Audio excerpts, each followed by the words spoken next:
Hello, hello, hello. Welcome to episode number 34 of Lead to Greatness, where we believe in helping others reach their greatest potential, and together we can change the world. Today on Lead to Greatness, we have Bob Wheeler.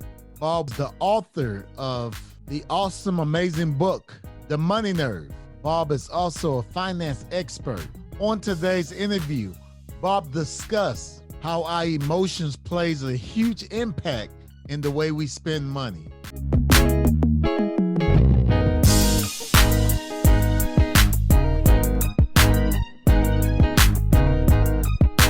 This is Cedric Francis, and you're listening to Lead to Greatness. One of the things growing up as a kid, I was very aware that my family had limited resources. And we didn't have the ski boat or the cabin in the woods and expensive trips, going out to dinner with a large family on a limited budget. We were not eating steak every night. And I think for me, I remember a few times where, I had to say no to something, or my parents had to say no to something because financially it wasn't viable. And so as a kid, I remember, wow, I don't feel like I have real choice here. And one of the things I think that motivated me as a kid to go off to college and get an education, because I wasn't that keen on going to college, but to actually go and do something so that I would be able to afford to say yes or no to certain situations rather than have to say yes or no because of my circumstance. I'm a CPA by day. I have a tax practice. I'm also the CFO of the world famous Comedy Store. I'm a speaker. I wrote a book. I'm a comic. I lead workshops, and I'm also a somatic therapist, a body-based healing modality. Wow. And I get bored very easy. So I like to jump in and take all my options. So many people that feel very alone in their financial struggles and don't realize that so many other people are in the same boat, right? Because people present well. And so, oh, they look like they're having a great time. No, they're mortgaged up to their neck. They're barely making it. And so for me to create a space to let people know that you're not alone and that it's doable. And even if you're just paying the bills, that's still something. And then let's see if we can adjust that and do a little bit more and just take it in increments. To you, what does a healthy relationship with money looks like? Yeah. So for me, what a healthy relationship looks like is being comfortable with what I have and not always focusing on what I don't have. So being able to say, oh, okay, great. I've at least got food on the table. Knowing that I'll be able to budget for some stuff that I don't have to have everything right at this moment. It also includes being able to set boundaries with friends and family, and also not using money as a substitute for love or using money as a substitute for solving problems, which occurred in my family. Here's some money. I love you. And money was the measurement of love sometimes. Yeah, and that's true. I remember early on even thinking the fact that, that money would fix all my problems. Right. And I think I've learned pretty soon when, you have issues even in the celebrity world that, okay, maybe money is not the factor to solve the problems. What's your thought on that? Yeah, I totally agree. It doesn't matter how many zeros come after that one. You could be dealing with 10,000, a million. It's still stuff that we learned as children. It's still stuff that we have mentally. It's a mindset. And so until we start to do the work on ourselves personally, we're going to struggle no matter how much money we throw at it. Wow. You said work personally. So I mean, so basically what you're saying is this issue goes far beyond, the cars and the homes. It's something that we're dealing with personal. Absolutely. For a lot of people, buying that fancy car is feeding an emptiness inside that says I'm not enough, or I've got to show people how successful I am so that they'll value me, right? And so we bring in all of these other components that have nothing to do with the fancy car or the fancy trip. And we start making these choices when we're 4 and 5, 6 years old, when we're absorbing everything as truth, when in reality, it's just observing like what's going on with our parents, what we're seeing around us, Yeah. and then never really updating that information. Yeah, yeah, and I know definitely TV and all the billboards and commercials, that doesn't help either. I mean, it's like every time you turn on your cell phone, I mean, something the algorithm is popping up, and you have, they see you click on the website, and now you got something popping up to kind of, make you want to go into this emotional spending. So let me ask you this question: how does emotions impact the way we spend money?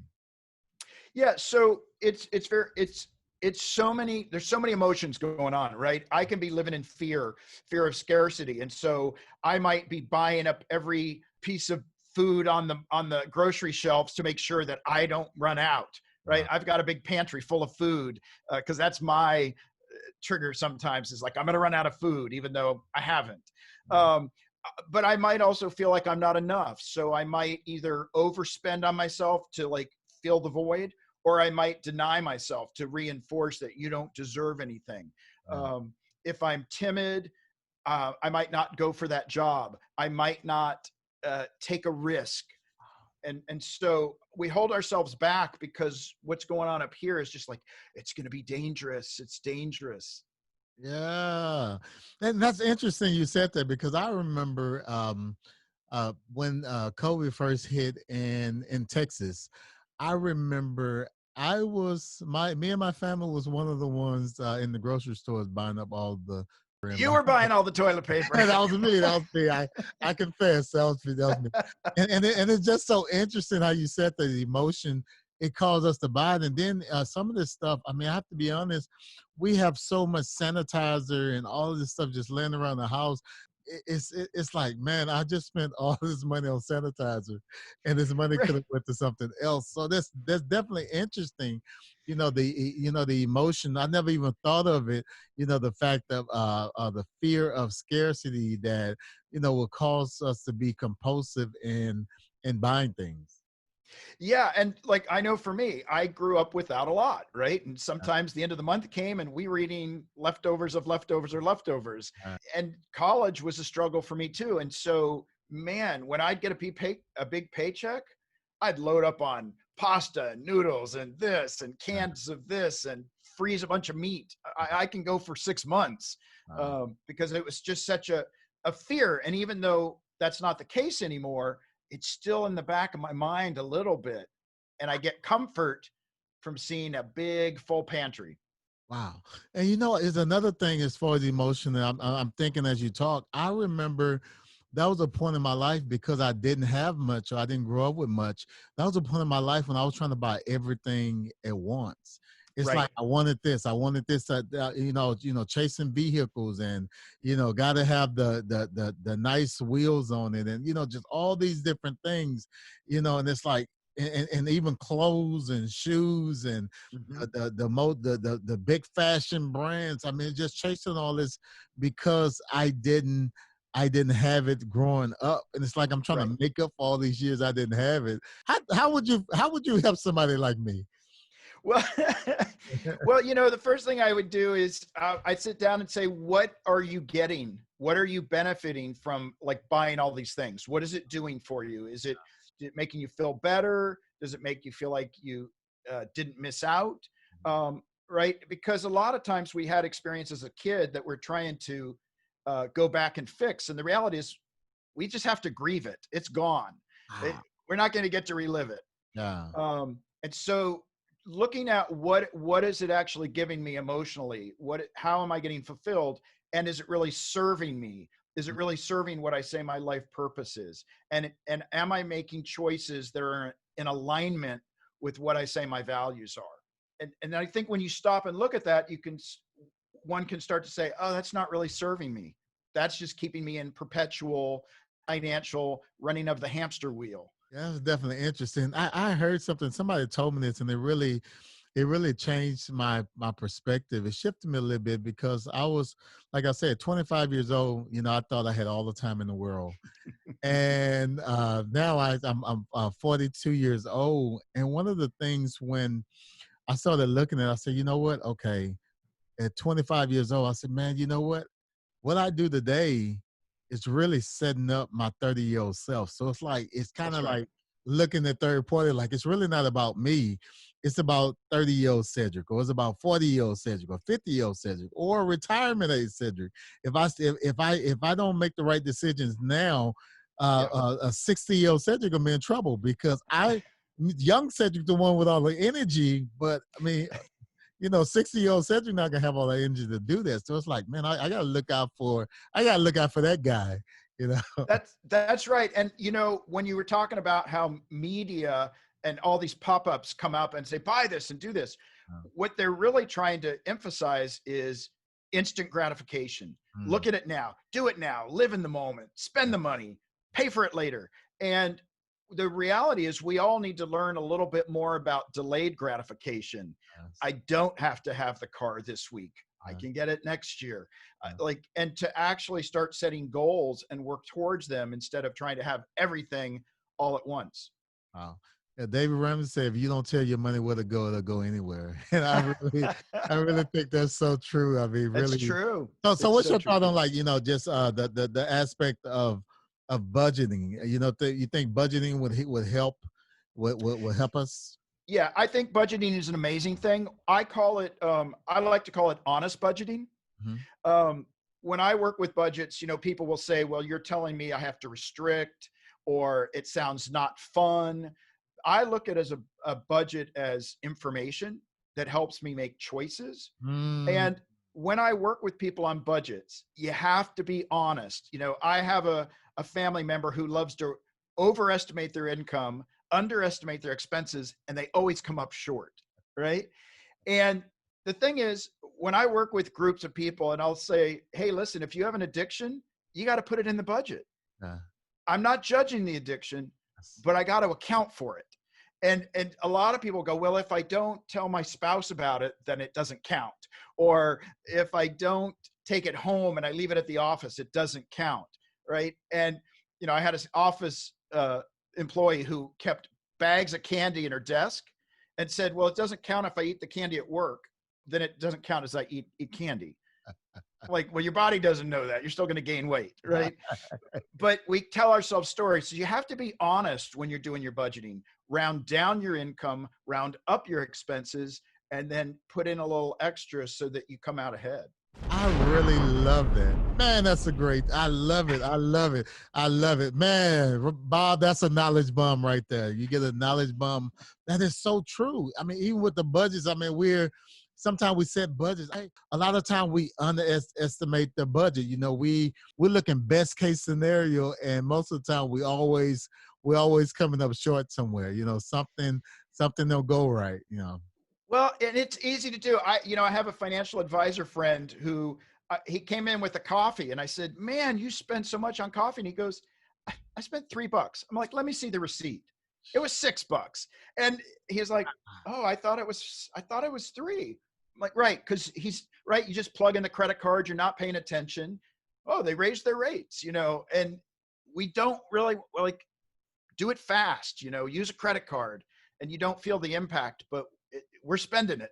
So you mentioned credit card Yeah, or, using the debit card. yeah, It's one thing I remember my parents, they only spend cash. So it's yeah. like if something costs $100, I mean, you got to count those bills out.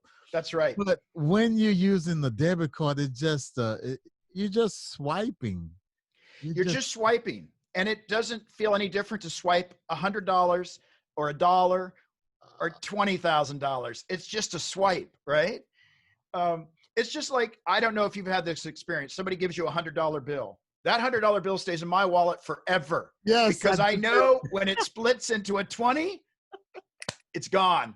yes, that is true. I just recently I had $100 in my wallet for over a month. Yeah, And that was nice. the thing. First of all, half the people they say it's too big to break.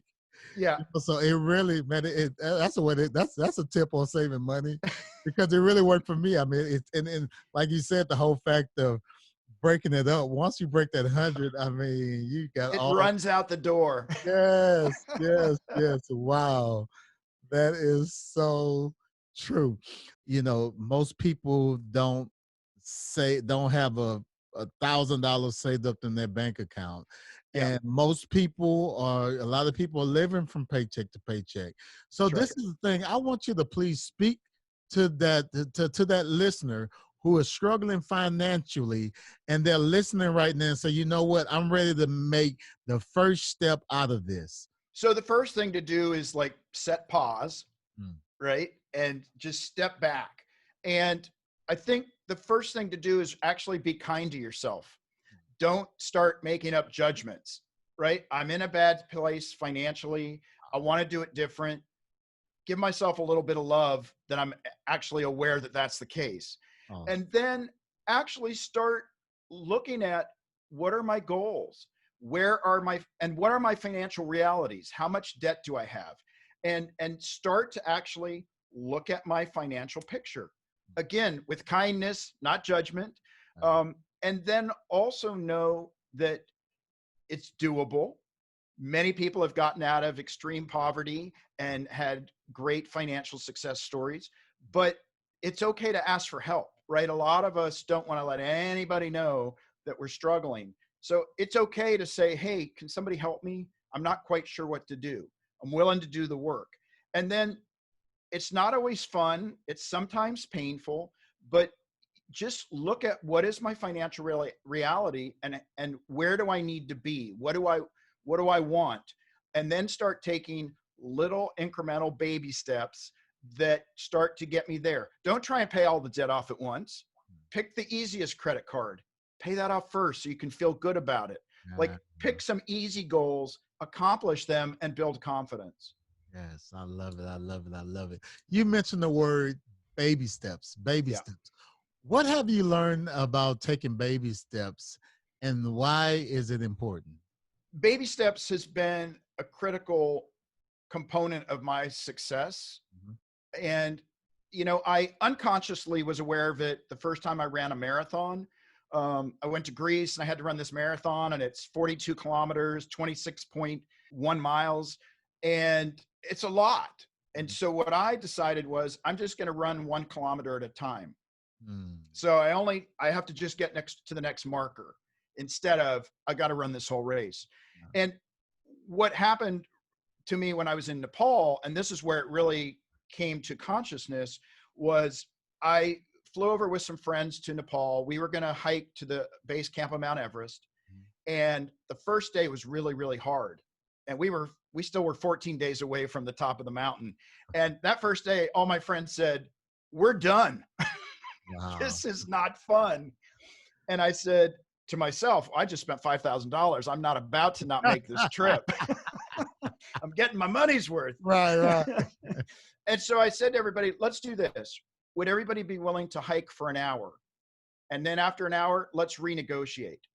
And so for the first 3 or 4 days, we renegotiated every hour whether or not to continue the hike.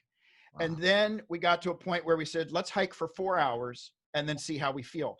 And by breaking it up into digestible bits that were doable, emotionally, mentally, we were able to make the journey. But had we just looked at the mountain way over there, forget it. Forget it. And it really helped for all of us to start to just build the confidence by just taking it an hour at a time, and not even a day at a time, just an hour at a time until we eventually made it to the base camp. Wow. So how many people was on this trip? Well, there's supposed to be about 15, but a bunch of people got stuck in a snowstorm. So we ended up, there were just 4 of us and about 5 Sherpas. Wow. So it was four of you guys. That's right. And so it's four people. And Yep. on the first day, everybody was talking about quitting. Everybody wanted to quit. So by the first week, how many people quit? Nobody quit. We all made it to the top. Wow. Wow. Now, All for taking baby steps. all for taking baby steps. And even there, one of my friends towards the end who had really wanted to get to the top because they had told people before, I've been to the top, but they hadn't. Yeah. And right the day of, 5 hours before we're at our goal, they start saying, you know what? I can't do it. I can't do it. And they started figuring out every reason to turn around. And I turned into a drill sergeant, and I just was like, you get up and you're going to, and I just rode them. And I'm sure people were like, God, he is such a mean guy.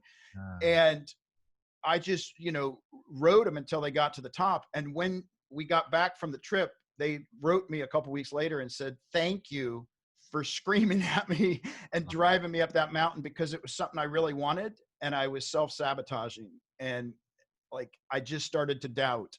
And so sometimes we need that push, but baby steps. You said something I really want to, just really help the audience here, in trying to get out of debt. So basically, you mentioned baby steps. It was four of you guys, and everyone made it. But out of the four, 75% was willing to go all the way, but 25% was ready to give up till the end. So that 25%, that individual needed somebody to push them. Yep. So the thing about, I'm listening to the baby steps, but then also having accountability of somebody that can really help you and keep you accountable, and also making it go forward. That's so important. It's so important to have friends and peers to hold you accountable and hold yourself accountable. But it's nice having somebody call you out, and then actually doing it with love and compassion, right? Help you over the hump. Yes. What would you say to somebody that, because sometimes we're not in the right environment or whatever. We may not have the right friends. It's like, so what would you say to that person that don't have the right person that can hold them accountable? Start looking for new friends. Honestly, I think we surround ourselves with people that can help us or hurt us. And we do have to make choices. I remember when I was first working for an accounting firm, as I got my CPA license and things were starting to go well for me, my boss said to me, as you have more and more success, you may have to let go of some of your friends, because they may choose to hold you back, not consciously. And I was like, well, that's terrible. I'm never getting rid of any of my friends. But I think what you have to do is find the friend in yourself and start there, right? And say, hey, Bob, like, help me through this. Right. And then start looking for people. It might be somebody at work. It might be somebody you share lunch with. That, the great thing about having two hands is there's somebody to reach out to on the right, somebody to reach out to on the left, and pull them in, right? And we can all do that for each other and lift each other up. And so there's somebody out there. You may feel all alone. It might be reaching to somebody through online. It might be reaching through somebody through Zoom, but try and start to build a support network so that you've got anchors that you can hold on to as you start to navigate it. Because sometimes it gets a little rough. Yeah. And I advise you also to go purchase the book, The Money Nerve. Even if I believe you don't have that friend around, reaching out with Bob, what he's going to provide, information, how you can contact him, but, just reaching out, to him and his team, to even be helped, so it's not, just because you don't have the friend or maybe a family member, you can reach out to someone, on the outside. Maybe you're embarrassed about your finances. You don't want your family and friends to know.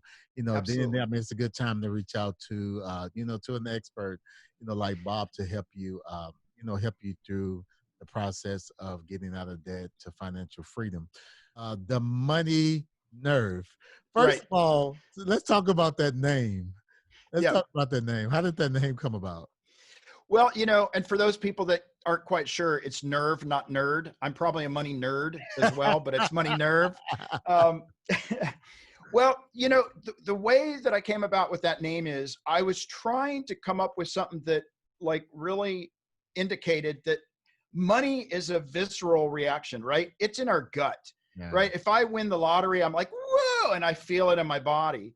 And if I get an overdraft or my credit card gets declined and I have that sick feeling in my stomach, it's physical and it hits a nerve. It physically impacts us.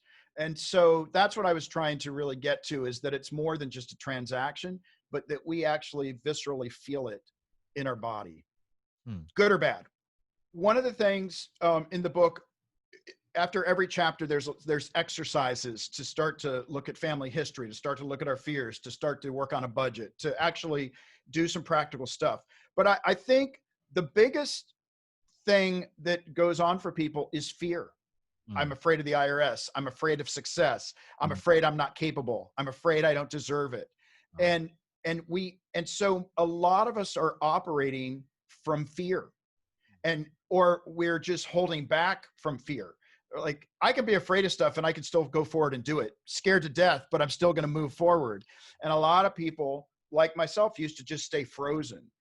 And so I think as we can start to get conscious of, oh, wow, that really scares me. Oh, that place, I feel really lonely.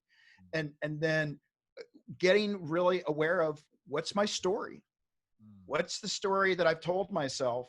And do I want a different ending? Do I want to change the story of my financial life?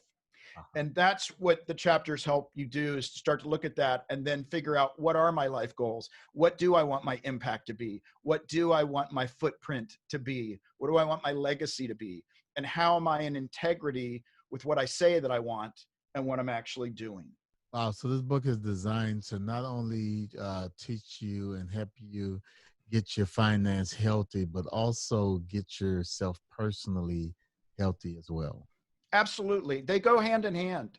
Yeah. And, I'd like to think that, or I've had this thought in the past, oh, once I figure it all out, I don't have to do any more work. I'm done. Right. And then I get cocky, and then I start making choices that aren't serving me. And this is a relationship that goes on forever. Good news, bad news, it goes on forever. It's continual learning. And I continually have to be self-aware at the places where I get a little cocky or I have a blind spot. Wow. That's awesome, Bob. What are some great tips and insight you can give to the Lead to Greatness community to help them reach their greatest potential?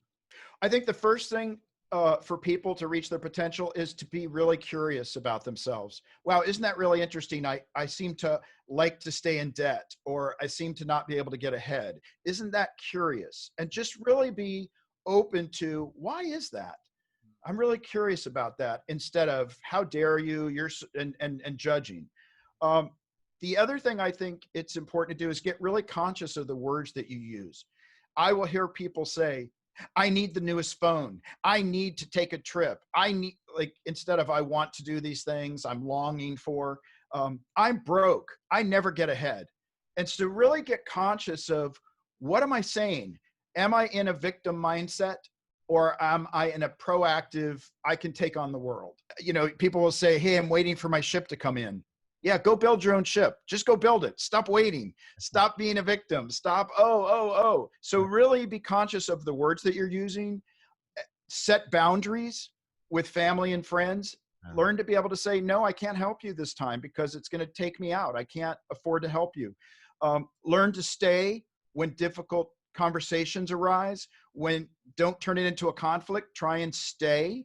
I think a lot of us just turn to flee from conversation when it gets rough. Create healthy habits. Ask for help.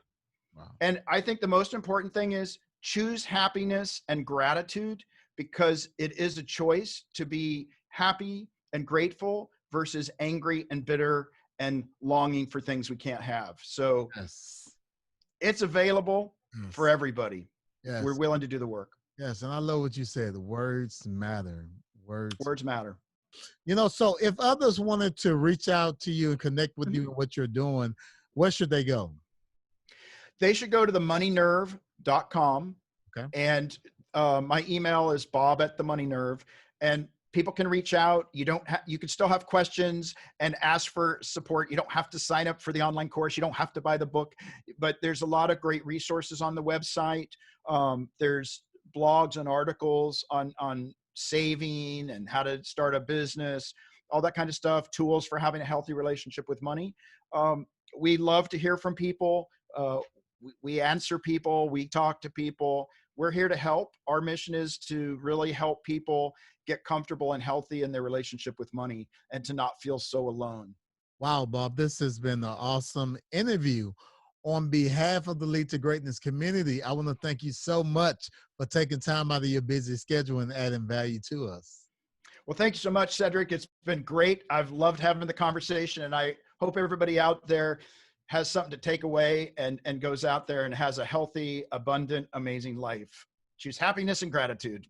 Yes, sir. Thank you, thank you, thank you. And don't forget to subscribe to Lead to Greatness if this is your first time. And this podcast was helpful to you, leave a big thumbs up. And also, I want you to check out our Marriage Coach podcast, the podcast with my wife and I. If you're on iTunes, please rate this podcast and leave a review and help get the word out. Again, thank you, Lead to Greatness Nation, for joining us on today. Looking forward to seeing you again on next week. Till then, remember, if you help others reach their greatest potential, together we can change the world. Peace. We out.